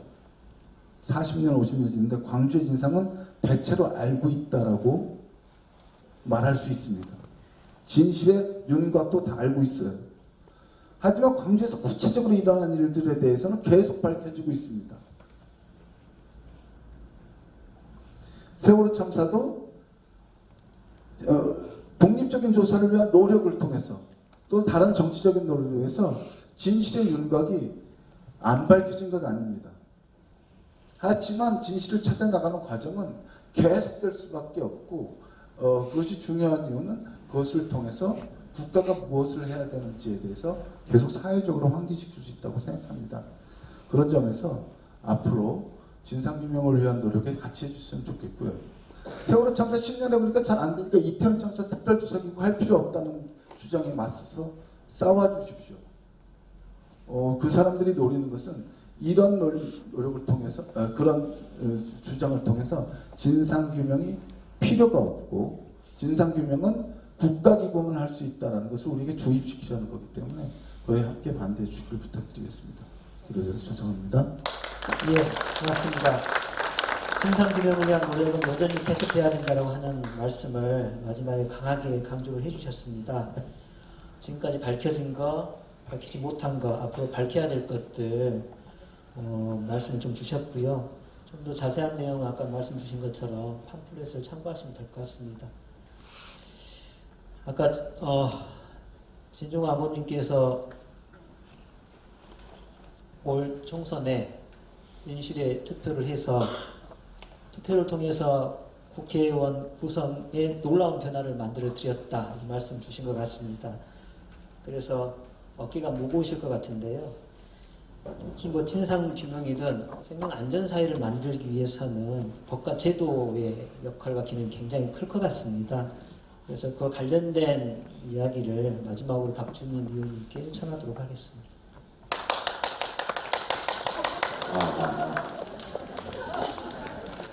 우리 의원님 제 팬이 한 분 와 계시고 뭐 그동안 아까 사회자분들도 말씀하셨지만 세월호 참사의 진상규명을 위해서는 이제 처음에 세월호 참사 관련된 진상규명법이 있었어요. 그 법 제대로 가동이 안 됐었습니다. 조기에 그 법에 따른 위원회가 종료되어버렸어요. 그리고 나서 이제 그 사참위법이 만들어졌고, 사참위법이 만들어지는 과정에서도 이제 그 사참위법을 추진하는 정당의 의석이 그렇게 넉넉진 않아서 안을 발의하고 패스트 트랙으로 지정하고 그다음에 패스트 트랙을 통해서 본회의에 올린 다음에 통과시키고 하는 과정에서 계속 법이 깎여져 나갔습니다. 1호 패스트 트랙 지정 법안인데 많이 깎여져 나갔고, 그 다음에 이제 또 그 법을 부분적으로 계속 수정 보완을 해왔었어요. 부사고는 일부나마 계속 강화시키는 식으로 수차례 개정을 좀 했었고요. 피해자 지원 관련된 법도 이제 필요에 따라서 수차례 좀 개정해서 왔던 부분이 있습니다. 그러나 이제 그 법 자체가 갖고 있는 한계도 좀 있었고, 그 다음에 법이 있다 하더라도 그 법을 준수해야 되는 국가기관들이 뭐 법이 있다고 해서 무조건 능동적으로 100% 또는 120% 충실하게 그 법을 따랐던 건 아니거든요. 뭐 안타까운 건 아까 말씀하셨던 것처럼 문재인 정부 하에 국가기관들조차도 여러 가지 이유와 여러 가지 법적 논리를 대면서 정보 제공이나 이런 부분에서 소극적이었던 게 맞습니다. 특히 이제 국정원, 군, 이 두 기관의 경우에는 뭐 가족분들이 그 청와대 앞에서 노숙도 하셨고, 저도 그 당시에 계속해서 여러 기관들에 항의하고 따지고 했지만 굉장히 제한적으로만 정보가 제공됐었던 게 사실입니다. 그래서 진상규명 관련돼서는 최종적으로 군이 갖고 있는 정보를 보다 좀 더 보실 필요가 있을 것 같고, 그 다음에 두 번째가 국정원이 갖고 있는 정보를 조금 더, 그 다음에 세 번째가 대통령 기록물이에요. 아까 말씀하셨던 것처럼 대통령 기록물 같은 경우에는 이제 국회 의석 200석이 좀 필요합니다. 200석이 필요한 걸 제가 알고 있고, 그래서 이제 그런 한계들이 좀 있어서 제대로 보지 못했는데, 이런 것들이 이제 좀 더 공개가 된다면 아까 말씀하셨던 대로 윤곽을 파악한 것에서 좀 더 나아가서 구체적인 내용들이 좀 파악이 될 수 있을 것 같다라는 생각이 듭니다. 향후에 이제 그런 부분을 좀 보완하고 또 반복되는 참사를 조금이라도 줄이려면은 사회적 참사에 대해서 사전적으로 항상 대비하게 만들고, 참사가 발생하면 자동적으로 진상규명이 이루어지고, 진상규명 결과에 따라 책임자 처벌이라든지 사회적 제도 보완이라든지 이런 시스템적 수정 보완이 쭉 이루어지도록 뭔가 체제를 갖춰줘야 되는데, 아직은 좀 그렇지 않아서 이제 보시면 아시는 것처럼 이태원 참사 터지면 또 이태원 참사 피해자 가족분들이 방금 말씀하셨던 것처럼 뭐 삼보일배, 단식, 뭐 농성 이런 거 하면서 또 특별법을 만들어야 되고 이런 식의 반복이 이루어지고 있거든요. 그래서 22대 국회 때는 이거를 좀 완전히 체계적으로 좀 갖춰서 이제 참사가 발생하지 않도록 사전적으로 아까 말씀드렸던 대로 대비하게 만들고, 참사가 발생하면 바로 자동적으로 진상규명, 독립적인 진상규명 기구가 꾸려져서 진상규명을 하고, 그다음에 진상규명 결과에 따라서 뭐 제도적 보완이라든지 뭐 아니면 피해자 지원, 보상 이런 것들이 이루어지도록 하는 기본법 및 그 부수 법안들을 좀 갖출 필요가 있습니다. 이걸 이제 시민사회에서는 생명안전기본법이다 이렇게 얘기를 해왔고, 실제로 21대 국회 때는 우원식 의원님 대표 발의로 법안이 발의가 됐었고, 이것을 입법하기 위한 생명안전 포럼이라는 것까지 만들어져서 추진을 해왔지만 잘 되진 않았습니다. 근데 이제는 더 이상 이것을 지체할 수 없다라는 생각이 들고요. 그 이유는 역설적이게도 아까 말씀드렸던 것처럼 세월호 참사 이후에도 계속 참사가 발생하고 있어요. 분명히 제 기억에 세월호 가족분들은 무슨 얘기를 하셨냐면 본인들이 마지막 참사에 의한 마지막 유가족이길 원한다고 계속 얘기를 하셨거든요. 그리고 세월호 가족협의회의 풀네임을 보시면 이게 참사 초기에 만들어진 풀네임인데 안전사회 건설 위한이라는 단어가 들어가요. 근데 그럼에도 불구하고 참사가 계속 반복되고 있다는 사실에 참 저도 면목이 없는데, 그래서 이런 역설적이기도 반복되는 이 참사로 인해서 이 기본법, 생명안전기본법이라고 불리는 이 법안의 제정을 더 이상 미룰 수는 없을 것 같다라는 생각이 들어서 아까 말씀드렸던 대로 22대 국회가 좀 되면은 뭐 저뿐만 아니라 많은 의원들이 이 법을 반드시 통과시키겠다라고 좀 결의를 가지고 있는 상황입니다. 그래서 이 법이 좀 통과가 되면은 피해자의 권리가 어떤 거고 국가가 기본적으로 해야 될 책무가 어떤 거고 또 국가가 공개해야 될 정보의 내용은 어떤 것들이고 어떤 종류의 것들이고 뭐 이런 것들이 다 이 법에 규정이 되어 있거든요. 그래서 좀 많은 부분들이 해소가 될 수도 있지 않을까라는 생각이 든다는 점을 말씀드리고 이런 법들 통과를 위해서 열심히 노력하겠다는 점. 그리고 이 법 통과 이전에 지금 이태원 참사 우리 가족분이 와 계시니까 5월에 저희들이 공언한 것처럼 이제 이태원 참사 특별법에 대해서는 대통령이 제2요구 거부권 행사를 해서 거기에 대한 표결을 아직 안 하고 있는데 5월 말 정도에 저희들이 제2표결을 한 것을 염두에 두고 있고 그 전에 여당도 좀 설득을 해서 충분한 의석수를 좀 확보해가지고 가결을 좀 시키는 것으로 계획을 잡고 움직이고 있습니다. 실제로 어떻게 될지 모르겠어요. 왜냐하면 지금도 국민의힘이 뭔가 달라진 태도를 보이거나 그러진 않고 있거든요. 최수근 상병 특검법이나 이런 것들에 대해서 전향적인 자세를 보여주고 있지도 않고 의사 일정에 협의를 하고 싶지도 않고 소위 말해서 아무것도 안 하고 싶다. 22대 때 하자. 이런 식의 태도를 보이고 있어서 그런 마지막까지 좀 노력을 하고 22대 때는 생명안전기본법 등 안전을 위한 시스템 법안들을 갖추기 위해서 노력을 하겠다라는 말씀을 드리겠습니다. 이상입니다. 네, 고맙습니다. 22대 국회에서는 이태원 참사 특별법 생명안전기본법 반드시 통과시키겠다고 하는 결의를 보여주셨습니다. 그 대통령의 거부권을 어떻게 막을까요? 방법이 있을까요? 고민인데요. 예, 저희가 좀 힘을 밖에서 좀 모아드려야 되지 않을까 싶긴 합니다. 오늘 참석해 주신 분들의 이야기를 일단 다 들어봤는데요. 오늘 플로어에 계신 분들 이야기도 좀 시간이 많지는 않지만 몇 분 좀 청해서 들을까 합니다. 그래서 오늘 관련해서 질문이나 의견 그리고 제언의 말씀 있으신 분이 계시면 손을 들어주시면 저희가 마이크를 갖다 드리도록 하겠습니다. 그 전에 우리 김우영 당선자께서는 지방에 피치 못할 일정이 있어서 끝까지 자리를 함께 못하고 이석한 것 좀 양해해드린다고 말씀이 있었고요. 김미경 부총장님 오셨다 가셨어요. 제가 체크를 못했습니다. 예, 그래서 자리에 참석하셨다가 다른 일정으로 이석하셨습니다. 혹시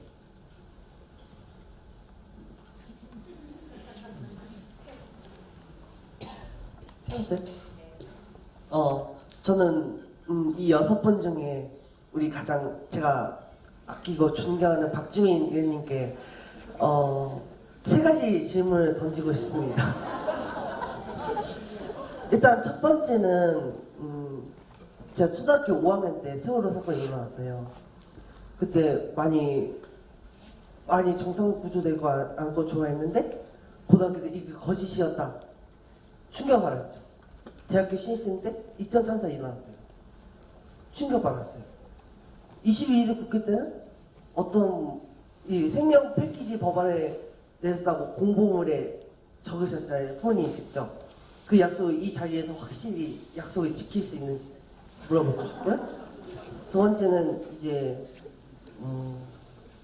CPR이 최근에 지하철에 많이 설치되었다고 들었어요. CPR. 네.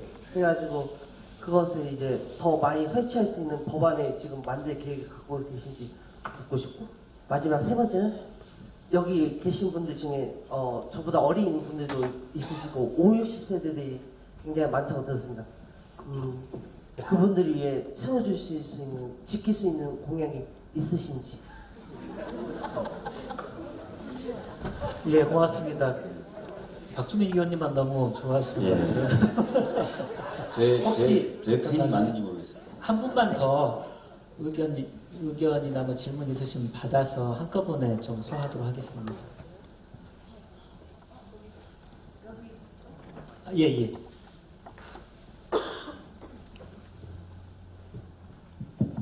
저 며칠 전에 어저께인가 그저께 그 아침에 유튜브 보면서 정부장님 나오셔서 하는 말씀을 들었어요. 4.16 재단 그 예산도 3억 2천인가를 깎고, 그리고 지금까지 해오던 그 유가족분들에 대한 어떤 그걸 어떤 식으로 표현해야 될지 모르죠. 그것도 딱 10주기 전날로 끝났다고. 그래서 이러한 부분에 대해서도 22대 국회에서 박주민 의원님께서 그 가족들의 어떤 건강이나 트라우마나 뭐 이런 거에 대해 지금도 꾸준히 고통받고 계신데 이 연장되는 법안을 마련해 주시고 예산도 다시 좀 복귀시켜 주기를 바라는 마음에 질문을 드려봅니다. 예, 고맙습니다. 그러면 의원님께서 답변을 그 의료 지원 관련돼서는 가족분들하고 잘 협의를 해가지고 저희가 이미 농해수위에서 관련된, 그러니까 피해자 지원법이 농해수위 소관법안이에요. 그래서 농해수위에서 지난번 정기국회 때 이미 통과해서 법사위에 보내놨습니다. 근데 법사위에서 그걸 해주지 않아서 18일 날, 오늘 며칠이죠?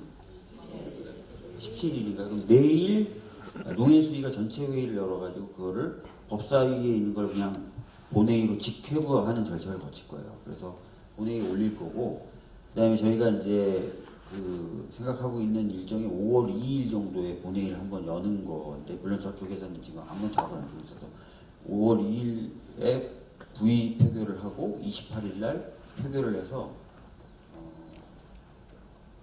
21대 내에서는 해결을 좀 하고 22대로 넘어가는 작전과 계획을 세우고 있습니다. 그러니까 법사위에서 안 되고 있지만 농해수위에서 본회의에 올리는 절차를 거칠 것이다. 이런 것들 말씀드리겠고, 예산 부분은 저희가 이제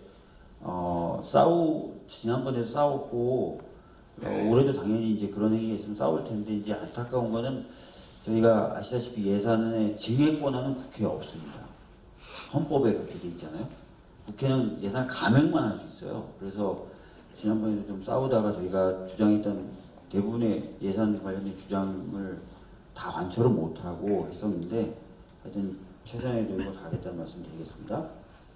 그 다음에 말씀하셨던 생명안전기본법 관련돼서는 뭐 제가 수차례 이미 밝힌 바가 있어요. 꼭 하고 싶은 법 중에 하나입니다. 그래서 노력을 할 거고, 저희가 의석구조상으로 봤을 때는 상당히 유리한 상황이라서 할 수 있을 것이라는 말씀 드리겠고, CPR 그 관련된 부분은 우리 부위원님들도 이제 그 스마트 쉼터라고 하는 버스 정류장 옆에 있는 거기에 CPR 관련된 기계를 설치하는 그런 조례를 제정하는 등의 노력들을 하고 계시고, 저는 과거에는 국립공원 같은 데다가 설치하는 그런 법안을 갖고 오신 분이 계셔서 그걸 통과시키는데 좀 힘을 보태서 아마 그 법도 통과됐을 거예요. 이후에도 뭐 필요하다면 그런 법안 확대를 위해서 열심히 노력하겠다는 말씀드리겠고, 맨 마지막 질문이 연령,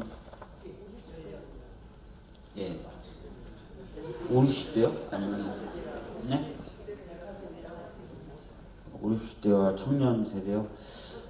제가 지금 막 5, 60대 잘 떠오르진 않는데, 대부분의 뭐 제가 이렇게 얘기하면 좀 기분이 나쁘실 수 있고 안 맞을 수도 있는데, 그 중소상공인들이나 이런 분들이 보통 한 4, 50대, 60대 이렇게 되시잖아요. 그래서 그런 분들을 위한 정책이나 이런 것들은 저희들이 많이 가지고 있고, 청년분들을 위해서도 뭐 청년분들이 겪는 고통이 세대적 차원의 특성을 갖고 있는 것도 있지만, 뭐 고금리라든지 이런 부분에 있어서 고통받는 건 마찬가지라서 금리 인하나 이런 관련된 또는 전세 사기 피해 지원 뭐 이런 정책들은 있거든요. 갑자기 이렇게 질문하시니까 제가 그런 것들은 저희들이 추가적으로 계속 해나가겠다는 말씀 드릴게요. 예. 예, 고맙습니다. 저희가 이제 좀 마무리를 좀 해야 될 것 같긴 한데요.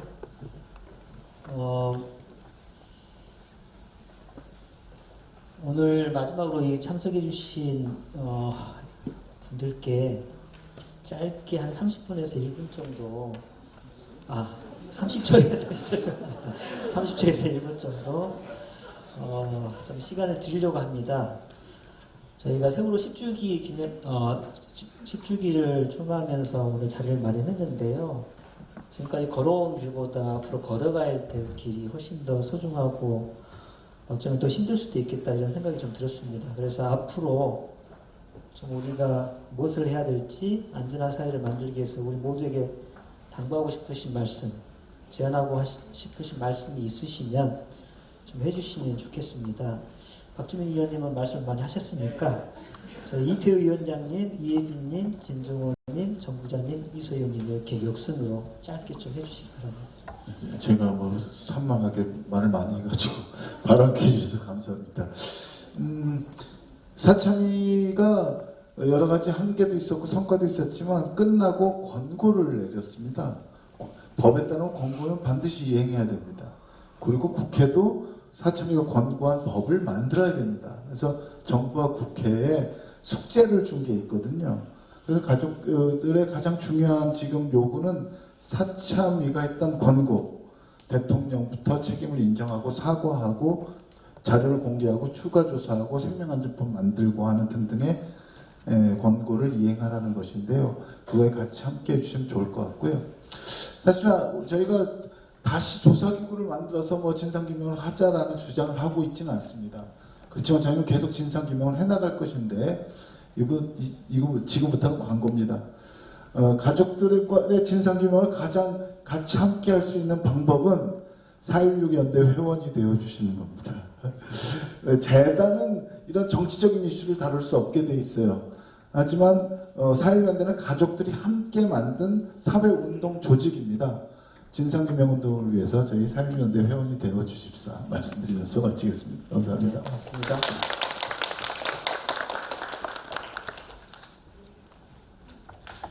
이 20대 청소년 청년을 대표해야 하는 입장으로서 여기 계신 다른 선생님들처럼 저희가 막 엄청나게 의미 있고 큰 일들을 하기에는 현실적으로 쉽지 않다고 생각을 합니다.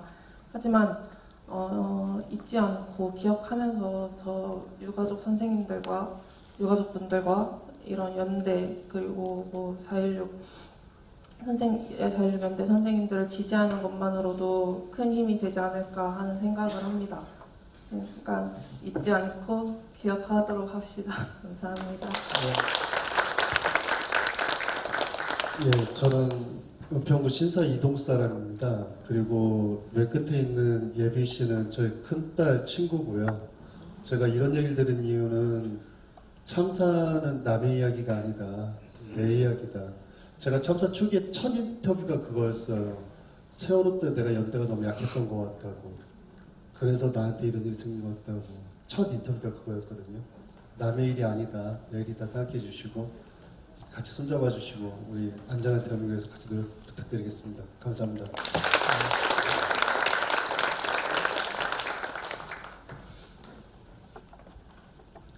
아까도 제가 말씀드렸듯이 향후 10년이 굉장히 중요하다고 생각되는데요. 지금까지 꾸준히 우리가 활동해 온 것을 보면 우리는 앞으로 10년도 충분히 잘 준비를 할 수 있을 거라는 생각이 듭니다. 믿음도 생기고요. 그래서 이런 그 행사, 추모 행사라든지 이런 일이 있으면 반드시 좀 참석을 하시고 좀 적극적으로 좀 참여를 해주시면 감사하겠습니다. 감사합니다. 저는 4.16 가족협에서 추모 부서장을 맡고 있거든요.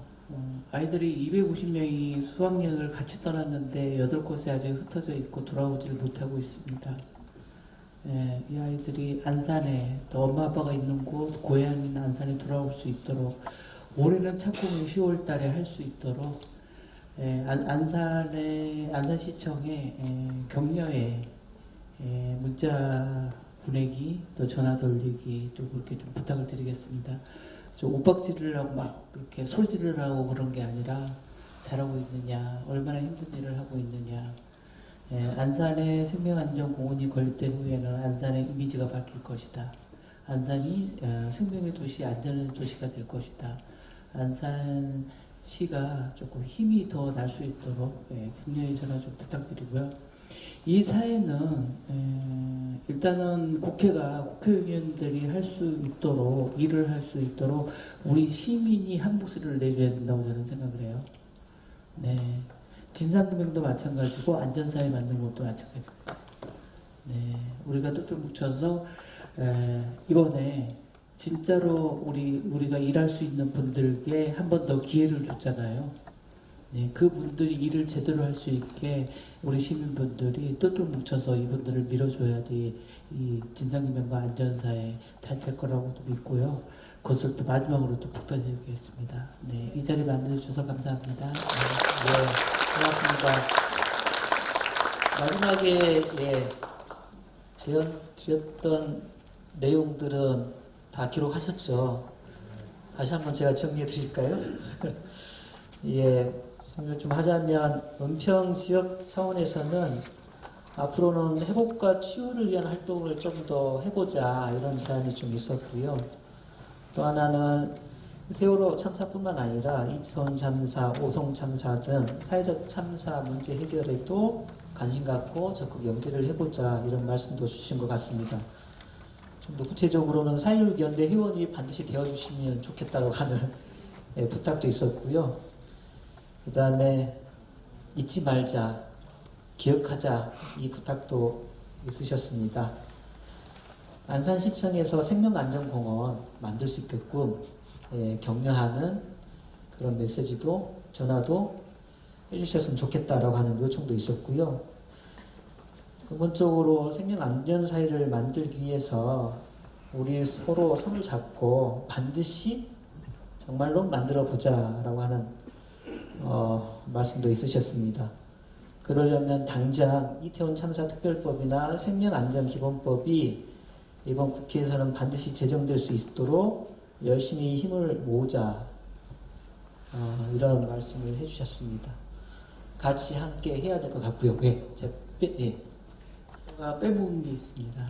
제가 10주기 기억시 10주기 행사를 준비하면서 터무니없이 예산이 부족해서 지금 시민위원이 좀 돼달라고 부탁을 드리겠습니다. 1회 한 번이거든요. 나가시면 제가 용지도 가져왔거든요. 보시고 바로 부탁 좀 드리겠습니다. 예, 고맙습니다.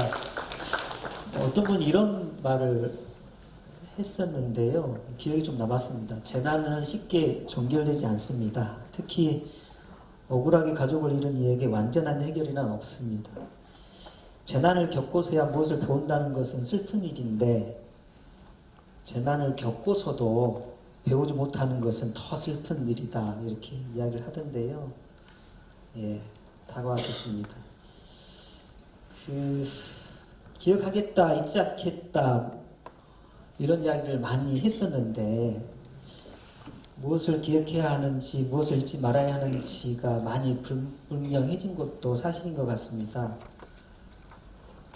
분명히 세월호가 우리 사회에 던졌던 묵직한 질문들이 있었고요. 그 질문들에 대한 해답을 찾고자 10년 동안 걸어왔는데 아직도 찾지 못한 해답들이 있는 것 같습니다. 이번 세월호 10주기가 안전사회 건설을 이루는 또 다른 10년을 준비하는 새로운 시작이 됐으면 좋겠고요. 그러기 위해서는 우리 각자가 각자의 위치에서 무엇을 해야 하는지 다시 스스로에게 질문을 하면서 걸어갔으면 좋겠습니다. 마지막으로 오늘 함께 준비한 퍼포먼스가 있는데요. 그걸 함께 하면서 오늘 포럼을 마무리하면 어떨까 싶습니다. 잘 아시죠? KBS가 엉망진창인 거 망가져가고 있는 거 아시죠? 그래서 세월호 다큐가 불방된 사실도 알고 계실 겁니다. 그래서 저희가 준비한 거는 KBS 세월호 다큐 불방에 대한 규탄 및 방송 촉구 선피켓팅인데요. 예.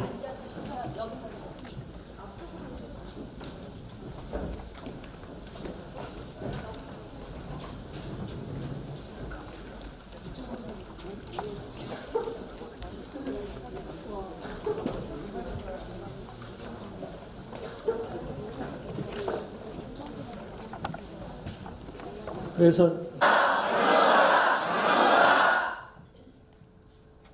뒤로 해주시고요. 선생하겠습니다. 세월호 폄훼하는 KBS 경영진은 사퇴하라!